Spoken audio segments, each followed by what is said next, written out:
আজকে সাইনিয়ন ল্যাপটপ নিয়ে এসে মাত্র 5500 টাকায় ল্যাপটপ, আর যেটা পুরো West Bengal challenging price.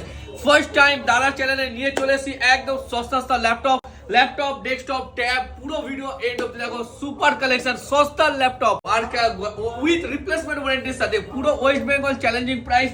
Collection stock আজকে হেভি দেখাবো না, যে ল্যাপটপ ডেস্কটপ সবগুলো উপরে অফার আছে। আর ল্যাপটপ মানেই শুধুমাত্র সাইনিয়ন ল্যাপটপ, তাও আবার শুরু হচ্ছে মাত্র 5500 টাকা। 5000 টাকায় ল্যাপটপ হয় মাত্র 5000 টাকা দাদা। ট্যাব দিচ্ছি, ট্যাব, তাও আবার বক্স প্যাক দাদা। লেনোভো ট্যাব দাদা, বক্স প্যাক মাত্র 3000 টাকায়। 3000 টাকা দাদা, 3000 টাকা। জাস্ট কন্ডিশন দেখুন। স্যামসাং এর ট্যাব বক্স ছাড়া দাদা কত, 2000 টাকা করে, মাত্র 2000 টাকা। আর দাদা আজকে পুরো ভিডিও দেখবে 2.5 লক্ষ টাকার ল্যাপটপ 1.5 লক্ষ টাকা ডিসকাউন্ট দেবো ল্যাপটপের উপর। আর কালেকশন এই দেখো দাদা, বুক 9 কি নেই আজকে ল্যাপটপ দেখো। বুক 9 ডুয়েল ডিসপ্লে ওলেড 3.2K, মাত্র 1 মাসের পুরনো ল্যাপটপ, যার নতুন দাম 2,80,000। তোমাকে দেবো 1